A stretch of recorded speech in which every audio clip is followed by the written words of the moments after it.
Hello नमस्कार साथियों, एक बार फिर से आप सभी का स्वागत है प्राइम एज के ऑफिशियल यूट्यूब लर्निंग चैनल पे। और यहाँ पे आज हम लोग करने वाले हैं पार्ट 2 किसका, फंडामेंटल राइट्स में जो हम लोग 14, 15, 16 राइट टू इक्वलिटी का सेशन ले रहे थे। ठीक है, फर्स्ट सेशन में आपने 25 क्वेश्चंस देखे। फर्स्ट 25 क्वेश्चंस जो थे वो बिल्कुल ही बेसिक थे। आगे हम लोग जो 26 से क्वेश्चन चालू करने वाले हैं, अप टू 50 हम लोग जाएंगे। इसके अंदर थोड़े से कॉम्प्लेक्स और थोड़े से एडवांस क्वेश्चन आपके पास में आने वाले हैं। पर इन एडवांस क्वेश्चन के अंदर भी आपको बेसिक चीज़ें जो आपने फर्स्ट पार्ट में पढ़ी हैं उनकी ज़रूरत जरूर पड़ेगी। ठीक है, तो अगर आपने उस पार्ट को नहीं देखा है तो ज़रूर देखें, आपको हेल्प मिल जाएगी। डायरेक्ट देख रहे हैं तो पहले इसको देख लीजिए, बाद में उसे देख लीजिएगा। ठीक है, कोई दिक्कत नहीं है। वीडियो को लाइक करिए। शुभारंभ करते हैं यहाँ पे क्वेश्चन नंबर 26 से। क्या कह रहा है ये question? Which of the following is not correct regarding article 15? अनुच्छेद 15 के संबंध में निम्नलिखित में से कौन सा सही नहीं है? चार ऑप्शन हमारे पास में। पहला ऑप्शन क्या कह रहा है? Clause 3 empowers state to make special provisions for women. खंड 3 राज्य को महिलाओं के लिए विशेष प्रावधान करने का अधिकार देता है। Clause 4 was added by the first amendment. खंड 4 पहले संशोधन से जोड़ा गया था। Clause 5 applies to minority education institution. खंड 5 अल्पसंख्यक शिक्षण संस्थानों पर लागू होता है। Clause 6 provides for EWS reservation. खंड 6 ईडब्ल्यूएस आरक्षण का प्रावधान करता है। तो कौन सा वाला इसके अंदर गलत होगा? ये वाला गलत होगा, सी। देखिए, क्लॉज 3 के अंदर तो हम लोगों ने पहले भी पढ़ा था, चिल्ड्रन एंड विमेन के लिए स्पेशल लॉज बना सकते हैं। तो पहला वाला तो सही है, हमें गलत ढूंढना है, पहला वाला सही है। बी कह रहा है कि क्लॉज 4 जो है ये फर्स्ट अमेंडमेंट से जोड़ा गया था, ये भी हम लोगों ने क्वेश्चन कर लिया था, ये भी सही है। क्लॉज 5 जो है वो अप्लाई होता है माइनॉरिटी एजुकेशन इंस्टीट्यूशंस के लिए, तो ये तो गलत हो जाएगा। ठीक है, तो इसलिए हमारा आंसर हो जाएगा सी। और ईडब्ल्यूएस वाला भी देख लेते हैं। क्लॉज 6 जो है 103 103वां 103rd कॉन्स्टिट्यूशनल अमेंडमेंट एक्ट से आया था, बिल्कुल आया था, और उसमें 15 क्लॉज 6 एंड 16 क्लॉज 6 ही जोड़ा गया था। तो इन चार में से तीसरा वाला गलत है, बाकी तीनों तो सही है। ठीक है, नेक्स्ट क्वेश्चन पे आइए। अगला क्वेश्चन कह रहा है arrange the following amendments related to article 15 and 16 in chronological order. Chronological order का मतलब जो पहले आया वो पहले लिखा जाएगा, जो बाद में आया वो बाद में लिखा जाएगा। अनुच्छेद 15 और 16 से संबंधित निम्नलिखित संशोधनों को कालानुक्रमिक क्रम में व्यवस्थित करें। 103rd amendment EWS, 77th amendment, 93rd amendment and first amendment. खैर, क्वेश्चन थोड़ा सा खाली इसी को लिखना चाहिए था, पर फिर भी यहां हमें पता पड़ गया है कौन सा सबसे पहले आया होगा। ऑब्वियसली बात है सोशली बैकवर्ड क्लासेस। फिर उसके बाद में कौन सा आया? Promotion in reservation in promotion. फिर उसके बाद में ओबीसी रिजर्वेशन इन एजुकेशन, और लास्ट में हमारा आया ईडब्ल्यूएस। ठीक है, तो यहां पे हमारा सही आंसर कौन सा हो जाएगा? 4, 2, 3, 1 सही हो गया। चलिए नेक्स्ट देखिए। In the context of article 16 clause 4 the term backward class essentially refers to. अनुच्छेद 16 खंड 4 के संदर्भ में पिछड़ा वर्ग शब्द अनिवार्य रूप से किसको संदर्भित करता है? केवल आर्थिक पिछड़ापन, economic backwardness only, social backwardness only, केवल सामाजिक पिछड़ापन, सोशल एंड एजुकेशनल बैकवर्डनेस, सामाजिक और शैक्षणिक पिछड़ापन, पॉलिटिकल बैकवर्डनेस, राजनीतिक पिछड़ापन। तो मैंने आपको पहले भी बताया था, जो पिछड़े लोगों को रिजर्वेशन दिया गया है, पिछड़ा कैसे मानेंगे कि सोशली और एजुकेशनली बैकवर्ड है। ईडब्ल्यूएस पहली बार आर्थिक पिछड़ेपन को लेके आया था। ईडब्ल्यूएस के आने से पहले 2019 से पहले आर्थिक पिछड़ेपन की हम लोग बात पूरे कॉन्स्टिट्यूशन में नहीं करते थे। ठीक है, तो सोशल एंड एजुकेशनल, सामाजिक एंड शैक्षिक पिछड़ेपन के रूप में माना जाता है बैकवर्ड क्लासेस को। ठीक है, इसीलिए उन्हें रिजर्वेशन दिया जाता है। नेक्स्ट देखिए, consider the following regarding the state under article 12 applicable to article 14 to 16। अनुच्छेद 14 से 16 पर लागू होने वाले अनुच्छेद 12 के तहत राज्य के संबंध में निम्नलिखित पर विचार करें। पहला, it includes the government and parliament of India. इसमें भारत की सरकार और संसद शामिल है। It includes local authorities like municipalities, इसमें नगर पालिकाओं जैसे स्थानीय प्राधिकरण शामिल है। It does not include LIC और ओएनजीसी, इसमें एलआईसी या ओएनजीसी शामिल नहीं है। 14 से 17 के अंदर जो समानता का अधिकार है उसमें हम लोग रिजर्वेशन की भी बात करते हैं, स्पेशल लॉज की भी बात करते हैं। तो ये जो लॉज बनाना हुआ या रिजर्वेशन देना हुआ किसका काम होगा? ये काम होगा स्टेट का। और स्टेट कहां पे डिफाइंड था? लास्ट टू लास्ट लेक्चर अगर आपने देखा होगा तो वहां पे स्टेट जो है आर्टिकल 12 में डिफाइंड था। तो यही यहां पे पूछा गया है कि ये जो आर्टिकल 12 है, मतलब यहां पे स्टेट या फिर राज्य, इसमें कौन कौन आएगा? देखिए, भारत की सरकार भी आएगी और संसद भी आएगी। It includes government of India and parliament of India. Local authorities और म्युनिसिपल अथॉरिटीज भी आएंगी, नगर पालिकाएं और स्थानीय प्राधिकरण आएंगे। यहां पे लिखा हुआ है it does not include LIC और ओएनजीसी। एलआईसी और ओएनजीसी क्या ये स्टेट ओन्ड फ्रेंचाइजीज हैं? क्या ये पीएसयूज हैं? हां जी, बिल्कुल हैं। पब्लिक सेक्टर अंडरटेकिंग मतलब 51% शेयर, ब्रैकेट में लिख रहा हूं at least, held by government. जहां पे आधे से ज्यादा शेयर्स जो है, भागीदारी जो है वो सरकार की हो तो उसे हम लोग पब्लिक सेक्टर अंडरटेकिंग कहते हैं।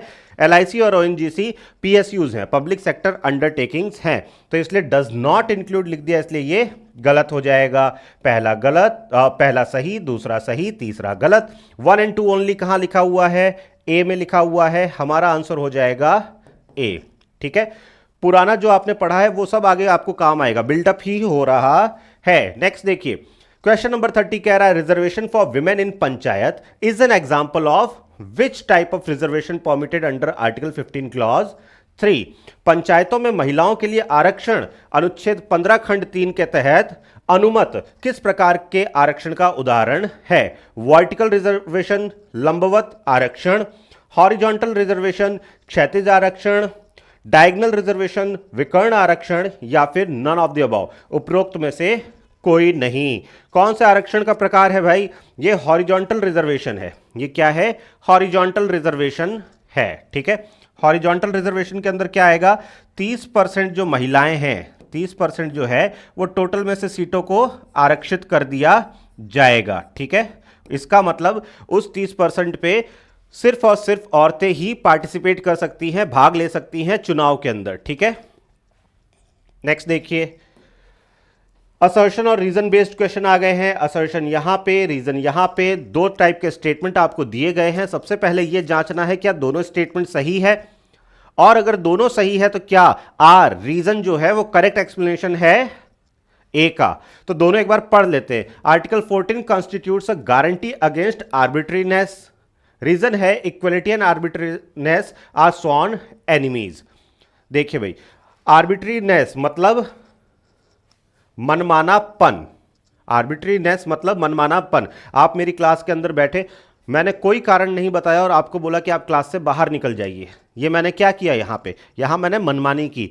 पर आप और आपके मित्र अगर क्लास के अंदर हल्ला कर रहे हैं और फिर मैंने कहा कि अब आप क्लास से बाहर चले जाइए, क्या मैंने मनमानी की? नहीं, मैंने मनमानी नहीं की। मुझे कोई पसंद नहीं है या कोई मुझे पसंद है, मैं अपने विम्स एंड फैंसीज के ऊपर अगर कोई डिसीजन लेता हूं तो उसे मनमानापन या फिर आर्बिट्रीनेस कहते हैं।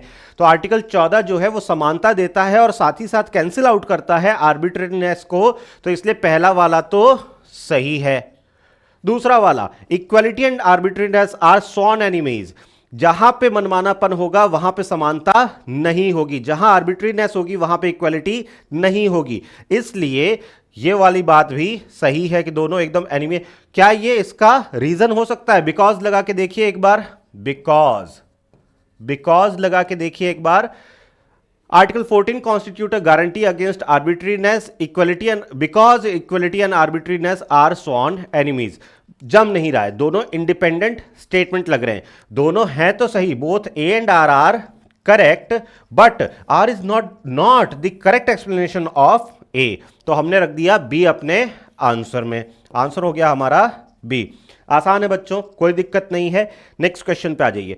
अगला क्वेश्चन, क्वेश्चन नंबर 32 आपके सामने है। In the M. Nagaraj versus Union of India 2006 case, the Supreme Court let down which condition for the state to grant reservation in promotion? Article 16(4)(a). M. Nagaraj बनाम भारत संघ 2006 मामले में सर्वोच्च न्यायालय ने पदोन्नति में आरक्षण अनुच्छेद 16(4)(a) देने के लिए राज्य के लिए कौन सी शर्तें निर्धारित की? तीन यहां पे शर्तें हैं, आपको पहचाननी है कौन कौन सी शर्तें यहां पे निर्धारित की गई। पहला, क्वांटिफिएबल डेटा शोइंग बैकवर्डनेस, पिछड़ेपन को दर्शाने वाला मात्रात्मक data. Inadequacy of representation in service, सेवाओं में प्रतिनिधित्व की अपर्याप्तता।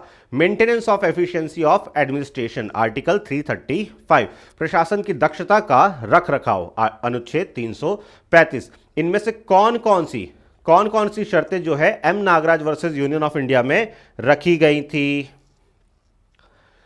तीनों शर्तें रखी गई थी, तीनों की तीनों शर्तें रखी गई थी। सबसे पहले केस गया सुप्रीम कोर्ट के पास में, जिसमें यह कहा गया कि सुप्रीम कोर्ट प्रमोशन के अंदर भी रिजर्वेशन देना चाहिए कि नहीं वो देखना चाहती थी। ठीक है, रिजर्वेशन इन प्रमोशन का केस है ये। तो यहां पे सुप्रीम कोर्ट ने कहा कि मुझे तीन चीजें बताओ। सबसे पहले तुम्हारे पास में क्या डेटा है, क्या तुम्हारे पास में पूरा का पूरा नॉलेज है कि कितने लोग काम कर रहे हैं, उनका रिप्रेजेंटेशन है कि नहीं, सीनियर है कि नहीं। तो सबसे पहले क्वांटिफिएबल डेटा बैकवर्डनेस का दिखाना पड़ेगा, पिछड़ेपन को दर्शाने वाला मात्रात्मक डेटा आपके पास में होना चाहिए। बात एकदम सही है। दूसरा, सेवाओं में प्रतिनिधित्व भी कम है क्या, अपर्याप्त है क्या, यह भी आपको बताना होगा। Inadequacy of representation in service भी बताना पड़ेगा। तीसरा, maintenance of efficiency of administration, क्या ऐसा तो नहीं होगा कि अगर मैं जबरदस्ती रिजर्वेशन दे दूं प्रमोशन के अंदर तो क्या दक्षता कम हो जाएगी, क्या मेरा जो डिपार्टमेंट है वो काम कर रहा है उसकी एफिशिएंसी कम हो जाएगी, उसका एडमिनिस्ट्रेशन में एफिशिएंसी कम हो जाएगी। एडमिनिस्ट्रेशन में एफिशिएंसी बनाए रखने के लिए भी 335 नंबर एक आर्टिकल दिया हुआ है, तो इसकी भी बात की गई कि आप मनमाने तरीके से नहीं दे सकते। और फिर इन तीनों के बाद में अपना फैसला सुनाया था। ठीक है, तो ऑल 1, 2 एंड 3 आपका सही आंसर हो जाएगा। नेक्स्ट क्वेश्चन देखिए, अगला क्वेश्चन क्या कह रहा है, question number 33, which of the following is not an exception to the equality before law. Article 14 की बात हो रही है। निम्नलिखित में से कौन से विधि के समक्ष समता अनुच्छेद 14 का अपवाद नहीं है? मतलब इन चार में से 3 अपवाद हैं, एक जो होगा वो अपवाद नहीं होगा। आर्टिकल 361 प्रेसिडेंट गवर्नर इम्यूनिटी, अनुच्छेद 361 राष्ट्रपति या राज्यपाल की उन्मुक्ति, आर्टिकल 105 एमपी प्रिविलेजेस, अनुच्छेद 105 सांसदों को विशेषाधिकार, article 31 clause C implementation of certain DPSPs, अनुच्छेद 31C कुछ डीपीएसपी का कार्यान्वयन, आर्टिकल 21 राइट टू लाइफ, अनुच्छेद 21 जीवन का अधिकार। तो कौन सा वाला होगा बच्चों? जीवन का अधिकार जो है वो इसके अगेंस्ट नहीं जाएगा। इसमें ऐसा नहीं होगा कि अगर कोई, जैसे मान लीजिए कहीं आग लग रही है, ठीक है, तो ऐसा नहीं होगा कि पहले पर्टिकुलर इन लोगों को ही बाहर निकाला जाए, बाकियों को छोड़ दिया जाए। ठीक है, वहां पे आपको जो सबसे पहले हाथ में आएगा उसको बचाना होगा। तो राइट टू लाइफ जो है वहां पे नहीं लगेगा, बाकी सब जगह लग जाएगा। ठीक है, अब ये अपवाद नहीं है, बाकी सब अपवाद हैं, ये अपवाद नहीं है। आर्टिकल 21 जो है वो एक्सेप्शन नहीं है, बाकी सब एक्सेप्शन दिए गए हैं। इसका मतलब राज्यपाल के लिए और राष्ट्रपति के लिए अलग से कानून बन सकता है, सांसदों के लिए अलग से कानून बन सकता है, उन्हें अलग से इम्यूनिटी दी जा सकती है। अगला क्वेश्चन देखिए, question number 34, regarding the creamy layer in SC/ST reservation. यहां पे ओबीसी रिजर्वेशन की बात नहीं हो रही है, creamy layer in SC/ST reservation. Regarding the creamy layer in SC/ST reservation, the Supreme Court in Jarnail Singh versus Lakshmi Narayan Gupta held that SC/ST आरक्षण में क्रीमी लेयर के संबंध में सर्वोच्च न्यायालय ने जरनैल सिंह बनाम लक्ष्मी नारायण गुप्ता में क्या कहा था? 4 ऑप्शन आपके सामने दिए गए हैं। 4 ऑप्शन के अंदर creamy layer concept applies only to OBCs, क्या यह कहा गया था? Creamy layer concept applies to SC/STs in promotion, क्या यह कहा गया था?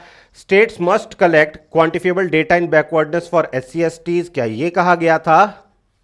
या फिर reservation in promotion is unconstitutional, यह कहा गया था? क्या कहा गया था भाई? Creamy layer concept applies to SC/STs in promotion. Creamy layer वाला जो कॉन्सेप्ट है वो प्रमोशन के अंदर SC/ST के प्रमोशन में ही लग सकता है और किसी में नहीं लग सकता है। ठीक है, जब आप अपने ही डिपार्टमेंट में लग गए तो वहां आप क्रीमी नॉन क्रीमी लेयर वाला अपवाद नहीं ला सकते हैं, ठीक है। तो इसलिए आपका सही आंसर क्या हो गया? सही आंसर हो गया क्रीमी लेयर इन SC/STs, ठीक है, प्रमोशंस। यहां लिख देता हूं आंसर। नेक्स्ट देखिए अगला question, the state shall not discriminate against any citizen. This language in article 15 clause 1 implies that. राज्य किसी भी नागरिक के विरुद्ध भेदभाव नहीं करेगा। अनुच्छेद 15 खंड 1 की यह भाषा क्या निहित करती है? Discrimination allowed against non citizen, discrimination on grounds other than RRCSP is permitted. यहां पे RRCSP वो 5 चीजें हैं, क्या कहते हैं? Race, caste, sex, place of birth, region, ठीक है, ये 5 चीजें हैं। Discrimination of on ground of other than RRCSP is permitted. Private individuals can discriminate या ऑल ऑफ दी अबव। कौन सा वाला सही होगा बच्चों? ये सारी की सारी बातें सही है, ठीक है।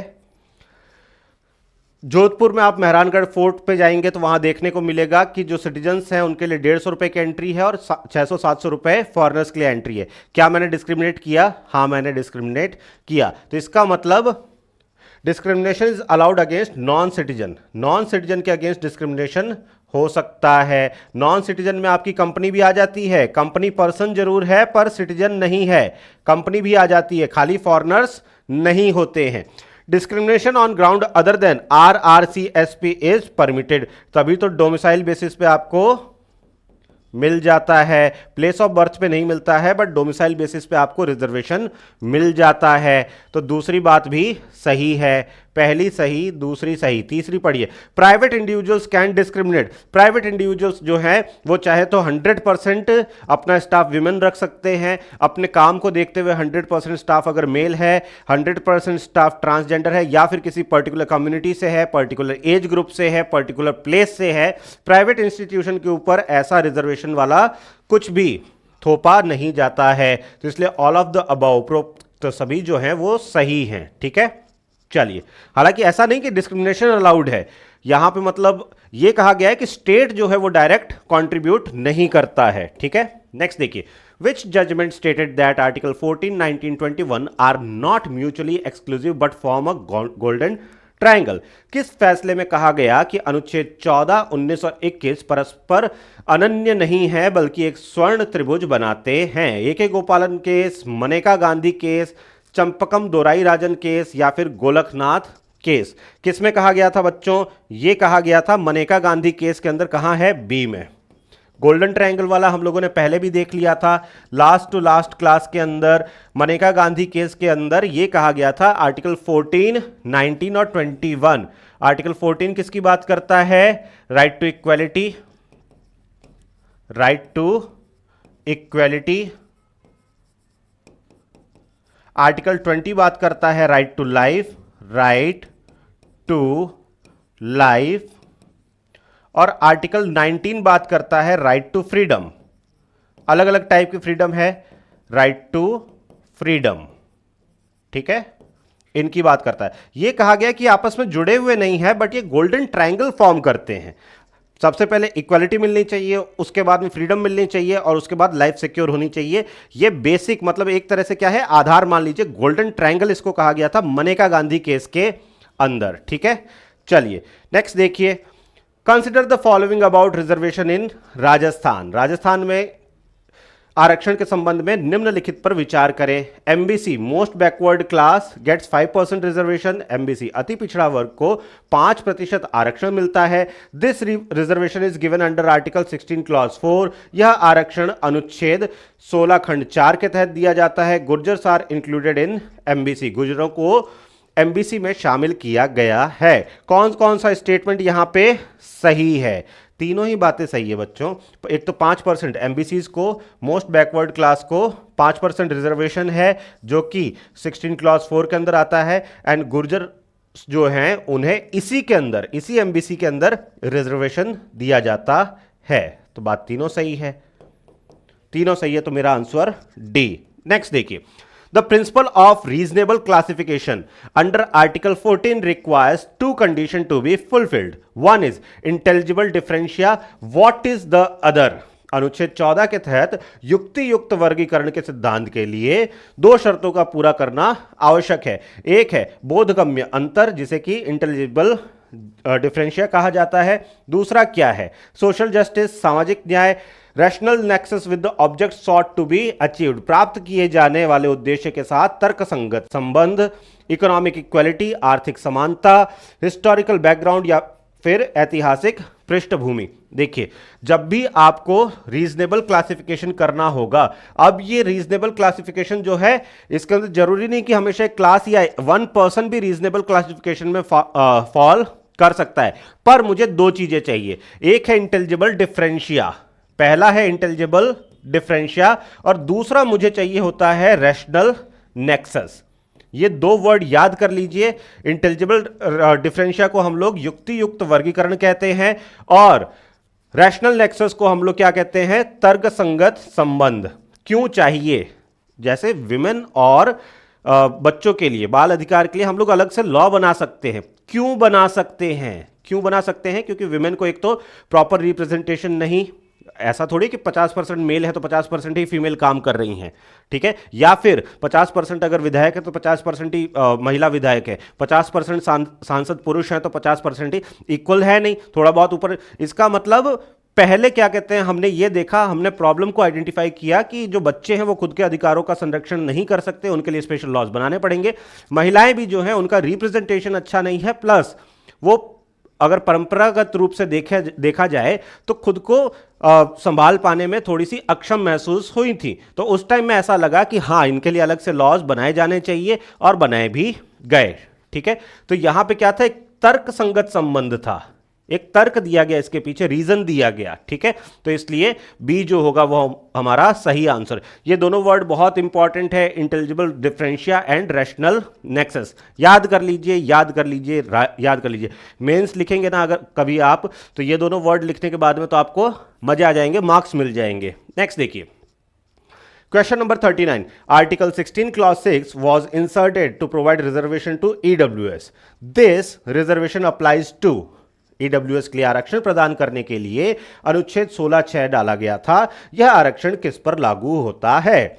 All post in all services, post other than the covered by 16(4), scientific and technical post only, या फिर ओनली सेंट्रल गवर्नमेंट। सभी के अंदर है। ईडब्ल्यूएस क्या है? सभी के अंदर है। ऐसा नहीं कि सेलेक्टेड रिजर्वेशन दिया गया है, सभी सेवाओं में सभी पदों पर ईडब्ल्यूएस रिजर्वेशन रहेगा। सभी सेवाओं पे सभी पदों पर ईडब्ल्यूएस रिजर्वेशन रहेगा, in addition to the present reservation. जो 50% की सीलिंग के साथ में रिजर्वेशन है, उसके साथ में 10% दिया जाएगा, ठीक है? कोई दिक्कत नहीं है यहां पे। अब देखिए नेक्स्ट क्वेश्चन। अगला क्वेश्चन क्या कह रहा है? अगला क्वेश्चन कह रहा है match the case law with the principle. Case कौन से हैं? Indira Sawhney, Ajit Singh 2 case, NALSA versus UI and Rangachari case. देखिए पहला वाला इंदिरा साहनी, 50% जो रिजर्वेशन कैप है वो किस में दी गई थी? इंदिरा साहनी केस में, सी लगा दिया मैंने। अजीत सिंह वाले केस में क्या हुआ था? कैचअप रूल आया था। क्या आया था? कैचअप रूल आया था, तो यहां ए लिख दीजिए, ठीक है? NALSA versus union of India में वैसे काफी सारे केस हैं, पर इन चार में से कौन सा है? ट्रांसजेंडर्स को थर्ड जेंडर 2013 में बनाया गया था, ट्रांसजेंडर को तृतीय लिंग माना गया था, तो ये आ गया आपका बी। यहां पे पीछे बचा कौन? ए बी सी हो गया, डी ही बचा, ठीक है? तो Ranganachari case, reservation applicable in promotion, पदोन्नति में आरक्षण लागू करने के लिए कहां पे दिया हुआ है? सी ए बी डी। कहां दिया है? सी ए बी डी, ए में दिया हुआ है, ठीक है? याद रखेंगे, आसान है, याद रखना भी पड़ेगा, मार्क्स लाने हैं ना। चलिए, equality is a dynamic concept with many aspects of dimensions, and it cannot be cabined and confined within traditional and doctrinaire limit. This was observed in which case? ये लाइन जो है वो कौन से केस में लिखी गई थी, ये आपसे पूछा गया है। हिंदी में पढ़ देता हूं एक बार। समानता कई पहलुओं और आयामों के साथ एक गतिशील अवधारणा है, और इसे पारंपरिक और सैद्धांतिक सीमाओं के भीतर बाधित, कबूतरबंद और सीमित नहीं किया जा सकता है। यह किस मामले में देखा गया था? कौन से मामले के अंदर देखा गया था? ये तमिलनाडु, ये रहा, EP Royappa versus state of Tamil Nadu. EP Royappa बनाम तमिलनाडु राज्य। ठीक है, आसान है, कोई दिक्कत नहीं। स्टेटमेंट वाले क्वेश्चन भी कई बार पूछ लिए जाते हैं, फिर भी तीन स्टेटमेंट आपके सामने दिए गए हैं 105th कॉन्स्टिट्यूशनल अमेंडमेंट एक्ट को लेके। 105वें संविधान संशोधन अधिनियम 2021 के संबंध में निम्नलिखित कथनों पर विचार करें। It amended article 15 and 16 directly, इसने अनुच्छेद 15 और 16 को सीधे संशोधन किया। It restored the power of state government to identify SEBCs, इसने socially and economically backward classes की पहचान करने की राज्य सरकारों की शक्ति को बहाल किया।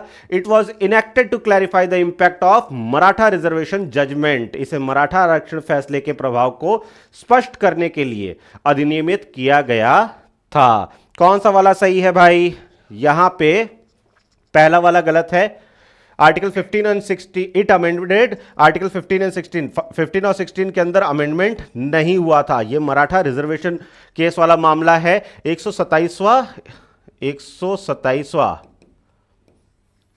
कॉन्स्टिट्यूशनल अमेंडमेंट बिल भी था। ये CAB एक्ट नहीं बना था, पास नहीं हुआ था उस टाइम, इसलिए बिल था। पास हुआ तो एक्ट बन गया। एक्ट कौन सा था? ये 105th। ठीक है, बिल था ये 127th और एक्ट था ये 105th। तो दूसरा तो सही है और तीसरा भी सही है कि स्टेट्स के पास में पावर दे दी गई थी कि अपने स्टेट में आप पहचानिए कि आपके यहां पे कौन सोशली और इकोनॉमिकली बैकवर्ड है, और क्लैरिफाई किया गया था मराठा रिजर्वेशन केस के जजमेंट को। ठीक है, तो दूसरा वाला भी सही है, पहला वाला गलत है। 2 और 3 सही कहां पे? बी में। चलिए भाई, नेक्स्ट देखिए, विच of the following is correct regarding the relationship between article 14 and 31C। अनुच्छेद 14 और अनुच्छेद 31 खंड C के बीच संबंधों के बारे में निम्नलिखित में से कौन सा सही है? Article 14 prevails over article 31C। अनुच्छेद 14 अनुच्छेद 31 खंड C पर हावी है। Article 31C goes out, article 14 comes in. जहां अनुच्छेद 31C आता है वहां अनुच्छेद 14 चला जाता है। बोथ आर इक्वल, या फिर आर्टिकल 31C इज अनकॉन्स्टिट्यूशनल। अनुच्छेद 31C असंवैधानिक है। कौन सा वाला सही है बच्चों? यहां पे ये statement article 31C and article 14 को लेके बहुत ज्यादा इंपॉर्टेंट है। ठीक है, नेक्स्ट देखिए, with reference to article 16 clause 3 consider the following. अनुच्छेद 16 खंड 3 के संदर्भ में निम्नलिखित पर विचार करें। Only parliament can make laws prescribing residence as a condition. केवल संसद ही निवास को एक शर्त के रूप में निर्धारित करने वाले कानून बना सकती है। This condition can be applied to any state और यूनियन टेरिटरी। यह शर्त किसी भी राज्य या केंद्र शासित प्रदेश पर लागू की जा सकती है। Currently this provision is applicable in Andhra Pradesh and Telangana only under article 371D। वर्तमान में यह प्रावधान केवल आंध्र प्रदेश और तेलंगाना में लागू है अनुच्छेद 371D के तहत। कौन कौन से स्टेटमेंट इसके अंदर ट्रू होंगे भैया? इसके अंदर तो सारे ही ट्रू लग रहे हैं, कोई गलत है क्या? देख लीजिए, parliament can make a law prescribing residence as a condition, बिल्कुल सही। पार्लियामेंट जो है वो लॉ बना सकता है, बात एकदम सही है। This condition can be applied to any state और यूनियन टेरिटरी। ये कंडीशन किसी भी स्टेट या यूनियन टेरिटरी पे अप्लाई की जा सकती है, बात सही है। और अभी हाल फिलहाल सिर्फ और सिर्फ आंध्र प्रदेश और तेलंगाना इन राज्यों में है, यह भी बात एकदम सही है। तो तीनों सही कहां पे है? डी, तीनों बातें एकदम सही। नेक्स्ट देखिए, नेक्स्ट क्वेश्चन हमारा क्या कह रहा है?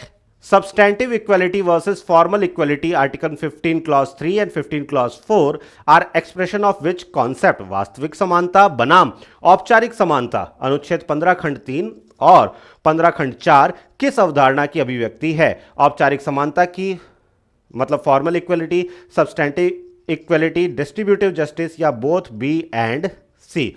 किसकी अवधारणा में आता है भाई? सब्सटैंटिव इक्वलिटी और डिस्ट्रीब्यूटिव जस्टिस, दोनों पे आएगा ना? चलिए, ये दोनों होगा तो आंसर हो जाएगा हमारा बोथ बी एंड सी। ठीक है, चलिए नेक्स्ट क्वेश्चन पे आइए। The supreme court declared rule of law as a part of the basic structure of the constitution in which case. Supreme court ने विधि के शासन को संविधान के मूल ढांचे का हिस्सा घोषित किया था? कौन से केस में? शंकरी प्रसाद केस में, इंदिरा गांधी वर्सेस राजनारायण वाले केस में, गोलकनाथ केस में, या फिर बेरूबारी यूनियन केस के अंदर? किस में कहा था ये? इंदिरा गांधी वर्सेस राजनारायण वाले केस में कहा गया था। ठीक है, रूल ऑफ लॉ जो है वो कॉन्स्टिट्यूशन का बेसिक स्ट्रक्चर है। ठीक है, ये इंदिरा गांधी बनाम राजनारायण वाले केस में कहा गया था। Why was the public employment Why was the Public Employment Requirement as to Residence Act 1957 declared ultra virus by the Supreme Court regarding Manipur? Manipur के संबंध में सर्वोच्च न्यायालय द्वारा लोक नियोजन निवास के रूप में आवश्यकता अधिनियम 1957 को अधिकार से परे अल्ट्रा वायरस क्यों घोषित किया था? A, because it violated article 14, क्योंकि इसने अनुच्छेद 14 का उल्लंघन किया था। Because parliament delegated the power to central government to list states, क्योंकि संसद ने राज्यों को सूचीबद्ध करने की शक्ति केंद्र सरकार को प्रत्यायोजित की थी। Because article 16 clause 3 allows residence condition for the whole state not specific district और पार्ट्स, क्योंकि अनुच्छेद 16 खंड 3 ने पूरे राज्य के लिए निवास की शर्तों की अनुमति देता है, विशिष्ट जिले या भागों के लिए नहीं। Because Manipur was not state then, क्योंकि तब मणिपुर स्टेट नहीं था। देखिए भाई, जो आपका संसद है वो पूरे राज्य के लिए ये कंडीशन बनाएगा, ऐसा नहीं कि राज्य के कुछ जिले या उसके पार्ट के लिए बनाएगा। इसलिए सी वाला जो आंसर है वो सही है। ठीक है, नेक्स्ट देखिए, असर्शन रीजन वाला क्वेश्चन आ गया। The reservation for EWS 103rd amendment breaches the 50% ceiling limit set by Indira Sawhney case. दावा, ईडब्ल्यूएस 103वां संशोधन के लिए आरक्षण इंदिरा साहनी द्वारा निर्धारित 50% की सीमा का उल्लंघन करता है। बात तो सही है, उल्लंघन तो करता है। द सुप्रीम कोर्ट इन जनहित अभियान case 2022 upheld the 103rd amendment stating the 50% limit applies to the caste based reservation 15 clause 4 and 16 clause 4 not EWS. कारण जनहित अभियान मामले 2022 में सुप्रीम कोर्ट ने 103वें संशोधन को यह कहते हुए बरकरार रखा कि 50% की सीमा जाति आधारित आरक्षण पर लागू होती है, ईडब्ल्यूएस पर नहीं। हुआ क्या था 1992-93 के अंदर इंदिरा साहनी केस के अंदर यह कहा गया था कोई भी स्टेट जो है या फिर कोई भी राज्य जो है वो 50% से ज्यादा रिजर्वेशन नहीं देगा, 50% से ज्यादा रिजर्वेशन नहीं देगा। पर जब ईडब्ल्यूएस आया तो इसने 10% और जोड़ दिया, तो मिनिमम 60% हो गया, है ना, क्योंकि उससे पहले 50% तो मिल ही रहा था।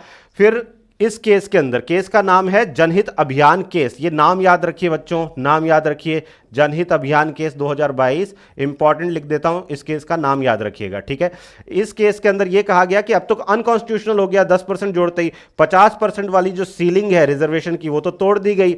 तो यहां पे कोर्ट ने यह कहा कि ये जो 50% वाली सीलिंग है ना, ये कास्ट बेस्ड रिजर्वेशन के लिए है। ये क्या है? कास्ट बेस्ड रिजर्वेशन के लिए है। जो आगे के 10% दिए गए हैं ये तो इकोनॉमिक बेस पे है। ये किस पे है? इकोनॉमिक बेसिस पे है। और कास्ट भी कैसे हम लोग छांट रहे थे? Socially and economically educationally, sorry, socially and educationally backward classes, backward classes, यहां से इन कास्ट को आइडेंटिफाई किया गया था। ठीक है, दोनों को अलग अलग बताया गया और इसलिए 103वां जो संविधान संशोधन है वो कॉन्स्टिट्यूशनल था, संवैधानिक था। ठीक है, नेक्स्ट क्वेश्चन पे आइए। Reservation in promotion are not fundamental right, this was retreated by supreme court recently regarding which states litigation. पदोन्नति में आरक्षण मौलिक अधिकार नहीं है, इसे हाल ही में किस राज्य की मुकदमेबाजी के संबंध में सुप्रीम कोर्ट ने दोहराया? उत्तर प्रदेश, उत्तराखंड, राजस्थान या फिर बिहार? किस में दोहराया भाई? ये उत्तराखंड में। ठीक है, चलिए, लेटेस्ट था थोड़ा, मैंने आपको बता दिया। लास्ट क्वेश्चन आज का, does the protection of article 15 clause 1 apply to a company और कॉर्पोरेशन? क्या अनुच्छेद 15(1) का संरक्षण किसी कंपनी या निगम पर लागू होता है?